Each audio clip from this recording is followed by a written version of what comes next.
Good afternoon, and welcome to today's program, US-Korea Shipbuilding Cooperation with Jeffrey Voth. My name is Chelsea Alexander, and I'm the Policy Program Officer here at the Korea Society. Today's event is the second program of our Fall 2025 session of the Kim Koo Professional Series. Established in 2015 with the support of the Kim Koo Foundation, the series celebrates 10 years of impactful programming. Today's program is live streamed and available for virtual audiences all around the world. In-person attendance is reserved for Kim Koo Fellows only. Fellows will have a special opportunity to interact directly with today's speaker and with one another in a roundtable discussion following the recording. For those interested in becoming a Kim Koo Fellow, please email policy@koreasociety.org for more information and to be notified about the spring 2026 application cycle. We are pleased to continue this fall series with a discussion on the obstacles and pathways for enhanced US-Korea shipbuilding cooperation with our esteemed guest, Jeffrey Voth, president of Herren Associates, Inc., an engineering and technology firm in Washington, D.C. He is the author of a recent article titled "The US-ROK Test Case: Can Visas and Rules Unlock American Shipbuilding?" Thank you for joining us, Jeffrey. We are looking forward to this discussion. And our moderator for today's session is our policy director, Jonathan Corrado. So, Jonathan, I'll turn it over to you. Thank you, Chelsea. Thank you, Jeff, for joining us today. Thanks for having me. Thank you to our fellows who are here in person and our virtual viewers who are watching from home. I'll say that our last session with Professor Ji-Young Lee from American University got nearly 3,000 views. So a big virtual audience. I have a feeling today's topic is going to be similarly popular because we're talking about just a red hot issue, which is shipbuilding. So we're lucky to, I think just be yourself. We're going to do it. Let's start with just a little bit about your professional journey. How did you get into this industry? And then how did you start to get contacts and affiliation with Korea in particular? Sure. So my affiliation with Korea probably started about 20 years ago. I'm principally involved down in Washington, D.C., run an engineering and tech firm, and we have been involved in developing and doing economic price analysis around a guided missile destroyer. So a platform that provides threat detection for air, ballistic missile, and surface threats. And about 20 years ago, Korea actually entered into a foreign military sales case with the U.S. So essentially the U.S. Was supplying the combat system to Korean shipbuilders, and they had a domestic product that they were integrating in, which was a very similar platform of guided missile destroyer.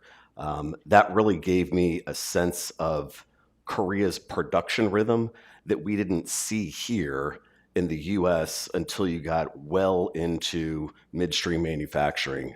Korea was able to pick things up. It was a KDX-3 program on their Batch 1 and Batch 2 derivative ships. They were able to integrate that combat system right on time and on budget the first time, whereas U.S. yards have historically struggled with that. It's all over the news right now. To what do you attribute Korea's ability to do that? I think a lot of it has to be the national focus around shipbuilding as a core industry, and really a focus on dual-use technology. So the yards in Korea are in parallel building commercial vessels as they're building warships. So that same production rhythm really resonates in Korea, where the commercial shipbuilding industry in the U.S. has largely atrophied. So you really Korea has learned how to industrialize while we excel at engineering very sophisticated combat systems. We don't have that same industrial rhythm that Korea has. Right. And I'll put up this this image that you kindly sent over. So what are we looking at here? Yeah, so what you're looking at here are 3 different destroyers. The actual one in the middle, I think they're 2 U.S. destroyers, and the one in the middle is a Korean destroyer. That was the KDX-3 Batch 1 derivative. So you can actually, when you look at these, they look virtually identical, and essentially what you have is U.S. electronics. So all the computing infrastructure, many of the sensors, and many of the weapons are U.S. supplied, but that was a completely built Korean ship. That midship, where they're participating in joint exercises, is a domestically built Korean variant. And that's something that we've been building. We've actually built 75 of these Arleigh Burke class guided missile destroyers, or a little over 75. Korea has now built 6. We struggled to get cost and schedule under control, whereas Korea delivered it right the first time, on time, and on budget. Wow. Okay, so we started our interaction because you wrote a very interesting article titled "The US-ROK Test Case: Can Visas and Rules Unlock American Shipbuilding?" So I think that's a good way for our audience to kind of get into this issue as well. So you can tell us, what was the gist of that article? Yeah, I think the core argument of my article was fairly simple. The Navy has tremendous aspirations in terms of what it wants to do with its shipbuilding force. It needs 355 ships, frontline ships out there to meet the threat and mission set. And frankly, my argument is it can't get there. It can't get beyond 300 ships and close the gap between 300 and 355 ships without integrating Korean discipline, Korean know-how, and the Korean capabilities to industrialize the U.S. shipbuilding sector. It's just too far of a gap. And so we need to work through those visa channels. I think the bottleneck that we're seeing has really nothing to do with money. I mean, although there was a $150 billion investment that Korea will be making in U.S. yards, maintenance, overhaul, it's really not about strategy. The Navy has talked about building a bigger fleet for decades.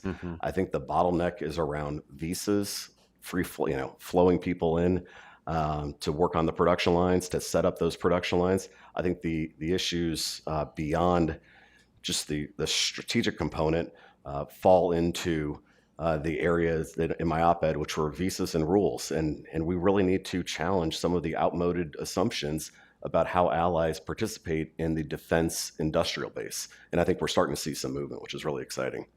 One of the things we talked about during lunch was why Korea in particular, right? Because there's other countries out there that also do shipbuilding. Yeah. So why did you choose to focus on Korea?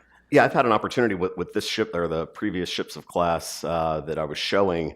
I've been able to work with Spain, been able to work with Australia, been able to work in Japan. There are structural issues depending on the country, but I did not see another country that had the industrial discipline and rhythm. And what I mean by rhythm is kind of World War II level rhythm of a production line that we had some 70 years ago.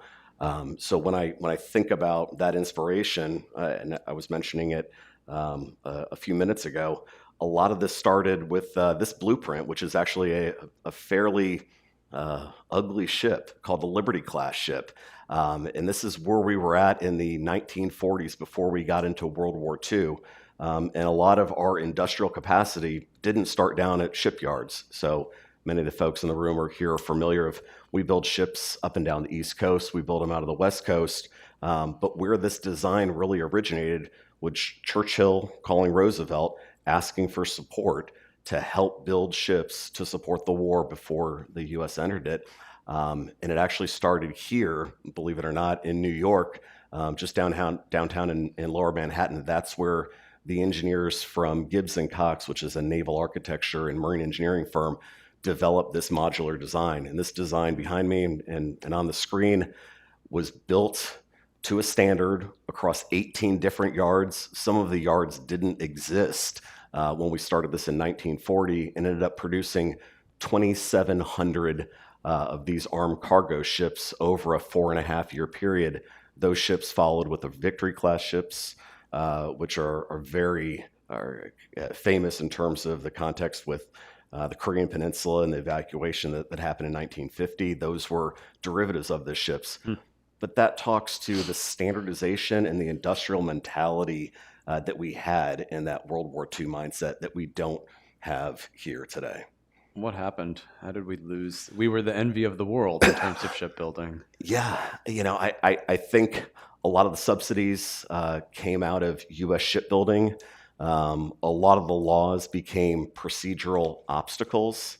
And frankly, we pivoted to a domestic shipbuilding base that's mostly focused on bespoke designs for very complex naval ships. And the Jones Act is out there, so we need to build barges domestically, but we're just not competitive anymore.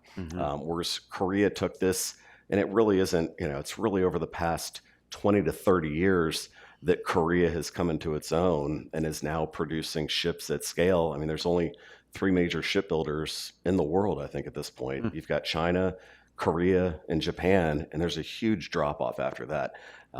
China produces more gross tonnage. Its largest single shipbuilder produces more gross tonnage than the entire U.S. fleet in terms of commercial shipbuilding since World War II. Wow. So there's a massive disconnect. Well, it seems like I wasn't the only one who read your op-ed, because the ideas we've seen get put into action. And recently, the U.S. and Korea made a commitment to cooperate on shipbuilding. So now let's turn now to the nuts and bolts of that agreement. What exactly was agreed upon, and what is this partnership going to look like going forward? Sure. So many people were very aware, and really one of the things that drove me is the immigration enforcement actions that happened in Georgia that actually really affected, I think, over 300 Koreans, where we had some visa issues. So there was a point in time there when we were going through the tariff discussions where this issue was on the table and off the table. So I think coming up to APEC, I was cautiously optimistic. But essentially, in terms of shipbuilding, this commits $150 billion of Korean capital, and that's really mostly driven through their leading shipbuilders. So think Hanwha, think Hyundai, into U.S. yards. So not only to build new ships, but also to look at maintenance, repair, overhaul. Kind of for the first time, we've got a number of our ships. Actually, the majority of our fleet concentration is in the Indo-Pacific, and we wanted to open up those barriers, the barriers and obstacles that we had to Korea to perform some of that maintenance, repair, and overhaul tasking. So this is a tremendous, I would say, a generational opportunity for the U.S. To get its footing back in terms of shipbuilding, at least in terms of what I've seen over the past 25 years. So let's go now to the Philly shipyard. Can you tell folks what happened there in terms of with Hanwha, and how might this come into play in terms of future cooperation? Sure. There's a number of interesting U.S. laws that inhibit or explicitly prohibit foreign manufacturing of warships. And there's some logical national security reasons for that. This is really a bipartisan issue. In the prior administration, there was a lot of headway being made to engage with Korea, to engage with Japan, to engage with some of our leading allies on shipbuilding. But what happened last December is Hanwha acquired Philly Shipyard. So if you've ever been to Philadelphia, in South Philadelphia, just below the Philly Stadium, there's a small shipyard that has a few dry docks. So Hanwha purchased that December of 2024, and as part of this $150 billion pledge, just recently announced that they were going to invest $5 billion to recapitalize this Philadelphia yard. So what you're seeing there is a very large container ship, a cargo ship. So that's just transporting goods in between U.S. ports.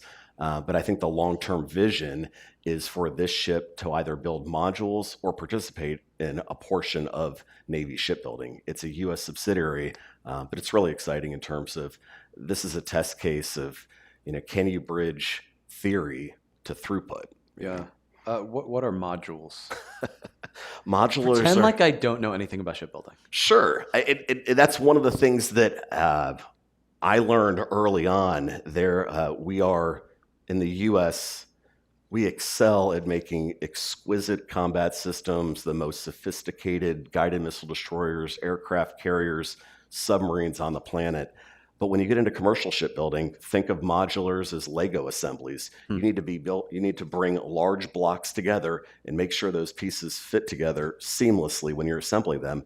And when you're dealing with tons of steel, that's incredibly important. You don't want rework. You don't want to introduce change. Yeah. And so what Korea has really mastered is, in a high volume production environment, reducing that variability and building modules that just snap together. So in my case, when I was working on the integration of a U.S. combat system into a Korean ship, there was a lot more attention paid to exactly how everything fit together, how those assemblies came in, not just from the measurements, but also the sequencing of when the materials would arrive. Because when you're working with Korean yards, they're working at an operational tempo that we don't have here based on the volume. So the operational tempo was bali bali munhwa, very fast, right? Yeah, Yes. yeah. That's maybe the first word I learned in Korean. Is bali bali. Everything has to be done very quickly. Yep. Okay, so what I'm garnering here is that there's not just differences in terms of the technology, but differences in terms of the working culture. Is that something that could become an issue in terms of future shipbuilding cooperation? Yeah, I think some of them are barriers or just institutional realities. I mean, Korea has captured a large segment of the commercial market, whereas that's waned. There's subsidies at play in that broadly. But culturally, I think the Navy needs to shift away from one-off designs, making design changes as you get into production. I think what Korea has really focused on is that level of production discipline. Once you lock in a design, you move forward. If anybody was covering the Reagan National Security Forum this weekend, the Secretary of the Navy, who just canceled our frigate, now is authorizing a transport vessel, and we're going to be buying a Dutch design, and he wants those drawings or any changes to those drawings on his desk Fridays at 5 p.m. So the change order magnitude that usually happens inside the U.S. government or with the Navy to make continuous improvements has really been at a detriment to the production delivery of their vessels. And I think we're making a marked change as you move forward. When we spoke earlier on the phone, you mentioned other international cooperations that the U.S. has done in shipbuilding. Italy, I think, was one example we had discussed. Can you tell us what were the learning opportunities from that? Yeah, I think Fincantieri is a great example. They're a top-line Italian manufacturer and defense conglomerate. They actually bought a yard in Fincantieri that they've been building the littoral combat ship. So that production line is slowly finishing, and they had a frigate. So they had an Italian design that was intended to be 85% common to that standard that we purchased. And over the past few years, through change orders and not just changing the paint color, but changing some of the mechanics, has now become 85% unique to that original design. Wow. That's not an indictment at all on Fincantieri. I think that's just the appetite of the U.S. wants to build to its standards rather than this is good enough to get out there. We need to get on a wartime footing and a wartime op tempo. And that's a change in mindset as much as anything. One aspect of this agreement that the U.S. and Korea has struck is MRO, maintenance, repair, and overhaul, workforce development, shipyard modernization, supply chain resilience. When I was doing some of my research, I found that due to shipyard capacity, the U.S. Navy is estimated to be 20 years behind on maintenance work. Yeah. So what can Korea bring to the table in terms of this MRO? This is a huge unlock. I think what doesn't make the press is the maintenance aspect of it. The majority of the U.S. Navy fleet, the majority of our assets, even outside of the Navy, merchant mariners, they're mostly focused in the Indo-Pacific. Yeah. We do have bases in Japan where we're doing limited amounts of repair and overhaul, but there's a huge opportunity or unlock as the ships come to the midlife of their vessel.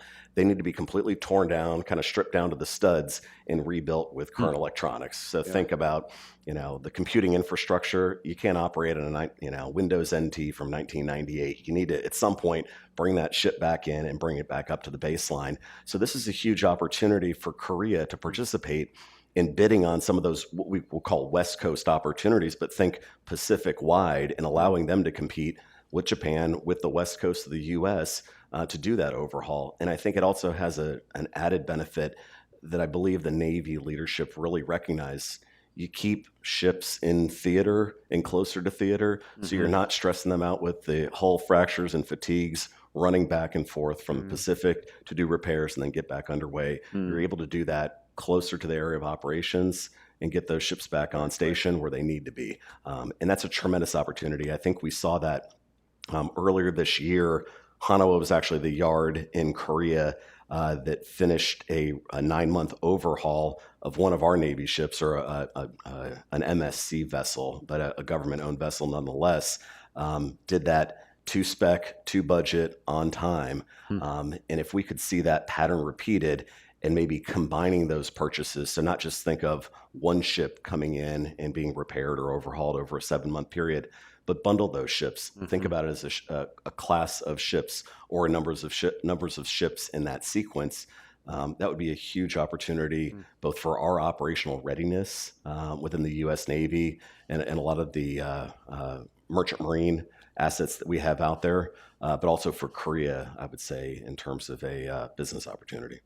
Yeah, and so that's the other side of things, right? So this isn't a one-sided agreement, right? There's things that Korea is getting out of this. So mostly that's business opportunities. Is there anything else? Yeah, I would say, I mean, the technology transfer, or the exposure to the technology, is huge. The ability or the permission setting, allowing Korean firms to invest in the U.S. If you take any of the headlines seriously, there's a huge opportunity for Korea to diversify beyond its domestic borders in terms of what it's doing in terms of shipbuilding and manufacturing. I know that it's diversified over time a bit, but this would allow it, if you can prove the principles that Korea drives domestically, bring those to U.S. yards, and maybe they're owned by Hanwha in one case. Maybe it's a memorandum of understanding between a company like Hyundai and Huntington Ingalls, which is our largest shipbuilder. Those partnerships would resonate over time, and it's not just building the vessel itself. Yeah. These ships are out there for 35, 40, in some cases with aircraft carriers, I mean, up to 50 years.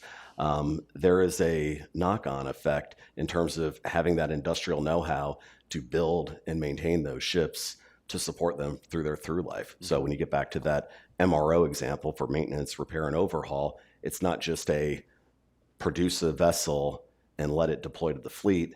This ship needs to be supported for a 30, 35, or 40-year service life. And Korean partners can become integral to that. Great. So another aspect mentioned as part of the agreement is workforce development.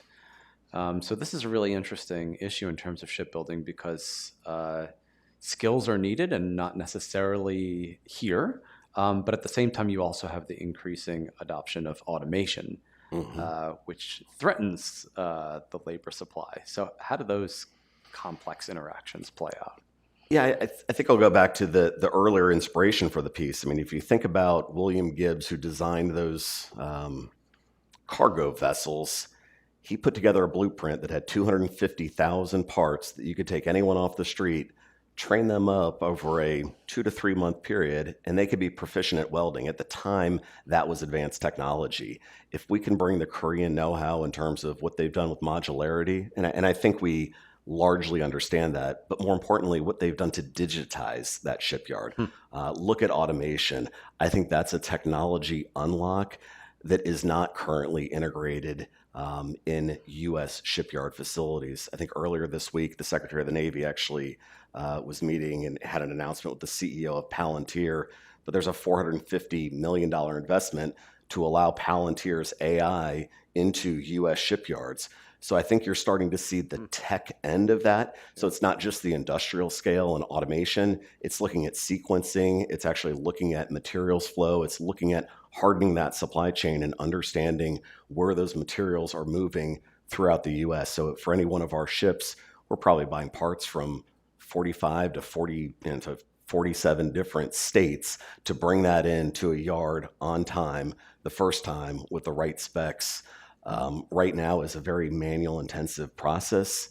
I've seen in Korea where they've been able to get that down from 160 hours down to 10 minutes in terms of what they've been able to do with AI. It's very similar to what Palantir is going to be bringing on the submarine applications. Really fascinating. One topic that's kind of in vogue right now is a discussion about a future Taiwan scenario wherein U.S. ships become big juicy targets for Chinese missiles, and thinking about smaller autonomous cheaper to produce, faster to produce types of ships, drones, etc. Just wondering for your thoughts on if the U.S. industrial base could move in that direction and if partners could play a role there. I know we didn't think about this in terms of the preparation for the program, so no pressure if you don't have any thoughts on it, but I was just curious. Yeah, I think the most notable example, if you read behind the headlines, Secretary Hegseth has really emphasized unmanned and autonomy as part of the future force. Secretary Phelan, who runs the Department of Navy, he has also emphasized that. We're seeing a huge unlock. One of the first program executives that is being stood up, or what they're calling PAEs, is for robotic and autonomous systems. So we're underway, and there's a reorganization happening, but the Navy will have a single point person, kind of think about it as a production czar, just for robotics and autonomy related to shipbuilding. And so I think we're going to get to that industrial scale where you're going to see less reliance, or you're going to see autonomous ships or robotic ships paired with manned vessels, but you're trying to set the safety distance back. So you're looking at kind of dull, dirty, and dangerous missions for those type of autonomous ships. Yeah. Those are things where you don't want humans involved. Right. You want to have a standoff range, and that's a perfect application for what we can do immediately and get out in terms of meeting our fleet concentration numbers. Really fascinating, and similar to the Loyal Wingman program that I know that the Air Force is toying around with. Yep.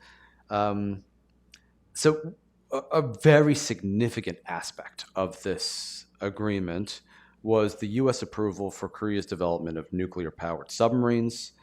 So how does this fit into the broader alliance cooperation and maritime production?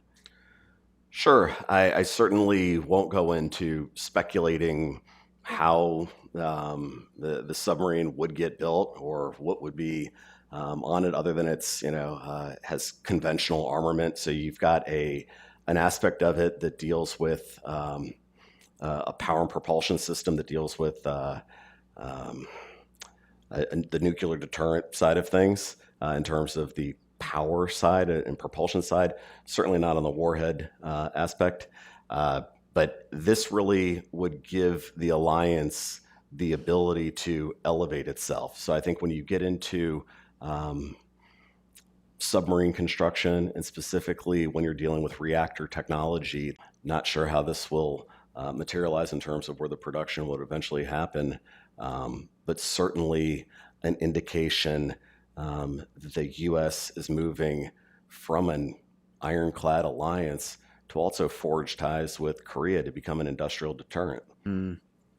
So just for the benefit of our audience, what does a nuclear-powered submarine provide that South Korea's fleet does not currently have? So it would allow, Korea largely, and I'm certainly not an operator, operates largely within the confines of their area of responsibility, is largely the peninsula, but it would allow those vessels, or those boats, as you call them on the submarine side, to stay on station longer. You don't need to come up for air, so the conventionally powered submarines need to come up for air every once in a while. That's exposure. The top end speed of a nuclear submarine would be higher, so you're able to get those advantages or gain those advantages through that technology transfer. And then there's just broader interest in terms of small nuclear reactors. There's a huge technology unlock. A lot of that will have to be governed in terms of the actual agreement signed between the U.S. And the Republic of Korea. But there's huge advantages, I think, for the entire alliance. That's as deep as it gets in terms of my limited experience. But what I've seen is that really elevates all defense cooperation within that alliance. So, looking down the road, what the U.S. and Korea have agreed to cooperate on, these aren't projects that can get done tomorrow, right? These are long-term projects. So what are you looking forward in terms of the timelines? What do you think is going to make this partnership successful? I think of three things. The first thing that I think I know the U.S. State Department is on and has worked on is that visa channel activation. I mean, that was a real stress and friction point, and I know Secretary Rubio really put a lot of emphasis on making sure that those roadblocks were really handled and handled up front. So there's now a Korea investor desk where we're able to streamline that. All B1 visas will have annotated place of arrival, duration of project, employer. So that's going to allow a lot more free flow of personnel that are instrumental for setting up these production lines. I mean, without that industrial know-how, we just have stranded capital on the U.S. side. So that's absolutely critical. So seeing where that goes, I think they just announced that they had gone from a pilot phase into a full activation phase about a week ago. Wow. We'll see within 30 days how well that knocks down the visa, the cycle time, and some of that churn and the collaboration between the Department of Homeland Security and Department of State, the people issuing the visa, and then the Customs and Border Protection or ICE enforcement that's actually looking at some of those records. So I think we're trying to move past that as quickly as possible. That's a huge step forward, but we'll see in the next 30 or 60 days how quickly that brings those talented Korean professionals back over here to work on the projects that they have. The second thing that I think we need to look at is a company like Hanwha that's operating Philly shipyards. Are we seeing repair reduction cycle times? Are we seeing production cycle time reduction? If we get anything, even a 15 to 20% improvement, that proves that we're moving from theory to practice. This isn't just talk. This is really building some level of industrial momentum. And the third thing that I would look for is additional capital unlock. Is this $150 billion commitment just going to be tied into or can really rely on? So those are the three things that I would really look for. So the hope for result would be that these are investments that spur on more investments. Absolutely. And lead to more opportunities. Yeah, I really think that there's a cumulative effect of that. I mean, making sure there's a free flow of personnel and talent, not only to set up the facilities, but also to mentor and train a lot of the American industrial professionals that will be operating these production lines. Yeah. That's as essential. It's not just setting up a battery test kit. It's letting folks know who are taking over that responsibility how to think about that sequence, how to think about high volume, low variability manufacturing, something that these companies and broadly in Korea have mastered in the shipbuilding element.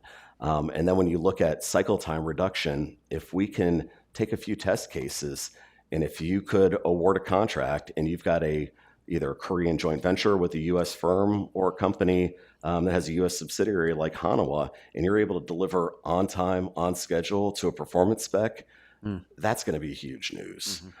So I think that's really going to spur long-term investment. And what I said finally, these are high-value, capital-intensive assets. These are ships that are going to be out, floating around the Pacific for the next 35 or 40 years. So that opportunity alone to partner at that level is going to be huge. Jeff, thank you so much. Final opportunity, anything you're excited for, looking forward in your professional career, looking at this relationship and just in general? I like to end these conversations on a hopeful note.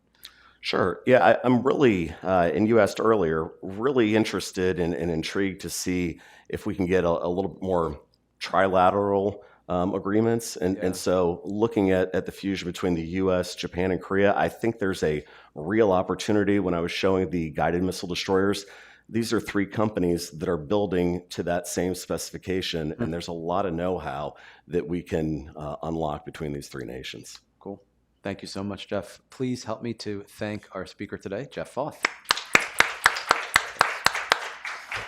All right, thanks everybody. So that concludes this portion.